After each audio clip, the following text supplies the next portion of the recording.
Behind me is my 2016 Audi S6. The S6 has been a dream car of mine for a number of years now. I finally was able to purchase one January 2021. It is now May 2022.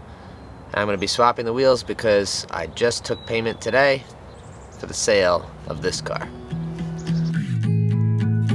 The day is here. Alright, here she is. I can't believe this is real.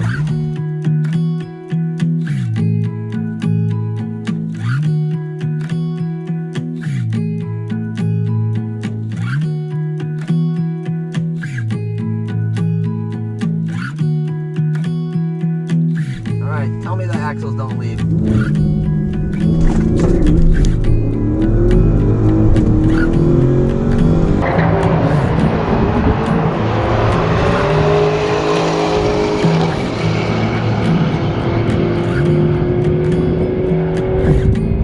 Thank you very much.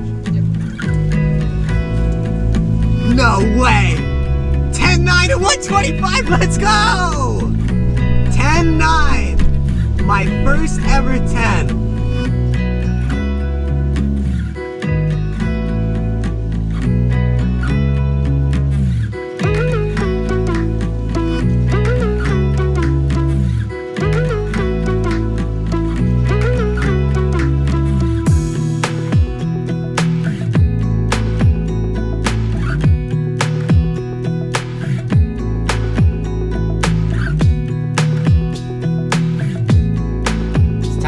We're getting rid of the S6. Now, for those of you that don't know, this car has been a dream car of mine since I had my 2013 S4, and the original plan was to replace the S4 with the S6. However, I got in an accident, got cut off by a snowplow in the S4 2 months before my now 3-year-old son was born. This is really overexposed. 2 months before my now 3-year-old son was born, and as a result I bought an Audi SQ5 instead because I was worried about the expense of maintaining an Audi S6 with hospital bills and everything like that. I'm sure you guys can understand that, you know, it probably wasn't the best decision to get into an expensive 4-liter V8. But now here we are. It's been a year and 3 months, a year and 3 months, and it's time for it to go.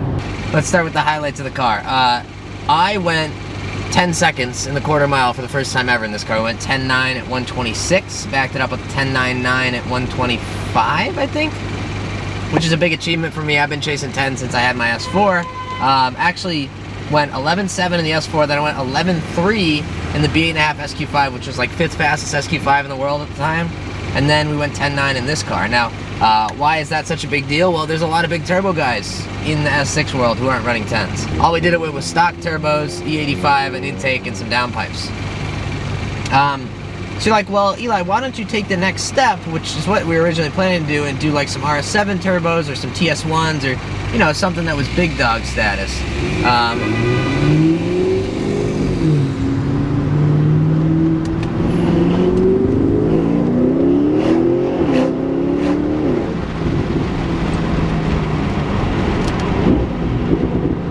Well, the answer is because that's a lot of money. Now, if you didn't know, modifications for a C7 or 7.5 S6 are actually pretty expensive. The exhaust setup I have on this car retails for about $4,800 for downpipes and a catback. Kind of wild. If we were going to go do bigger turbos in this car, we'd have to put a fuel system in it. We'd have to obviously buy the bigger turbos. We'd have to do lines. We'd have to do turbo inlets.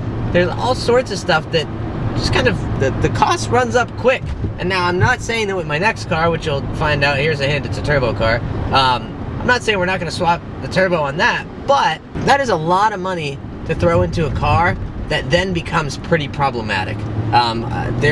These cars are not known as the most reliable cars, and I've had a fantastic 20,000 miles. One of the reasons I'm selling is I feel like I want to get out while I'm ahead. The maintenance costs haven't been crazy on this car. The only big ticket item that I've had to do, knock on wood, is just the pads and rotors. And I obviously had the oil screens removed, but aside from that, the car has been just driven. Like, I haven't really done anything to it. From the modification front, like I said, I don't necessarily want to put $8,000 or $10,000 into the car for a fuel system and turbos. it will make the car fast for sure. Then you start running into even more issues. I snapped an axle on stock turbos. If you think that's not gonna happen again when you get on bigger turbos, there's also limitations in the transmission. There's not as much tuning availability, which brings me to my next point. The 4-liter community, not willing to accept change. Like I said earlier, I went 10.9. That's one of the faster stock turbo runs, not the fastest by any means. But there are guys with big turbos who are running DS1 off-the-shelf tunes that aren't going as fast as that. There are guys running APR Stage 3 on RS7 turbos who aren't going as fast as that.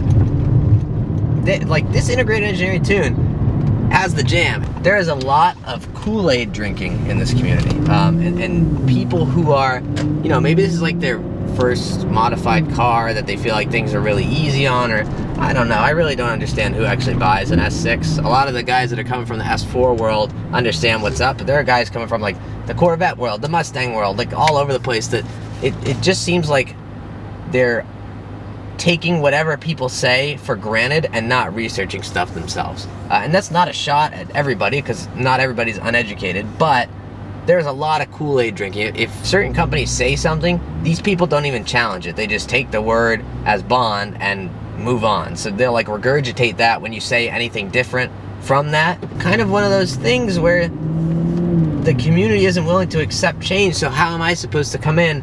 And my goal with buying a car is ultimately to help educate people through the journey of buying the car. I'm not coming in to say this is the only way you can do things, because you can buy DS1, you can buy APR, you know, you can do whatever you want. But I'm trying to offer an opinion on what I feel is the best way for me to do things, and if people who aren't educated want to follow that path, they would have a similar result as I did.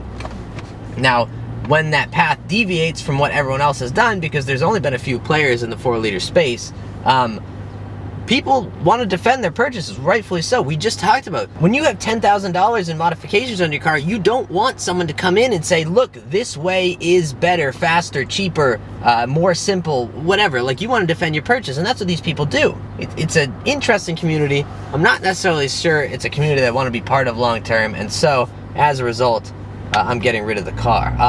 Now, another reason that I'm getting rid of the car is the car that I'm moving into has had some really exciting updates come out in the past few months. And actually, that car, or that motor in a certain car, is faster than the fastest S6.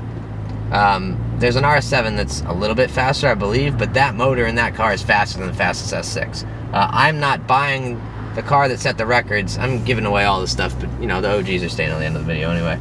I'm not buying the car to set records. I'm buying a heavier version of the car that set records, but it's just exciting to see things that are more simple. So as a result, from the community to the maintenance costs to the potential problems, I feel like it is a good time to sell my dream car. And will I miss this car? 150% yes. The V8 noise is unbelievable. The power delivery is just stupid on this car. I mean, it just goes and goes and goes. And while it is a sad video to make, I'm really excited. So let's take it back home. We'll get one final look at the S6, and we will call it a day. Well, that concludes the S6 chapter in the IgnitionTube playbook. I couldn't be more happy with this car. I really do genuinely love it, and I'm excited for someone else to own it and love it just as much as I did. So the chapter is ending, and I will catch you guys in next week's video, where we head over to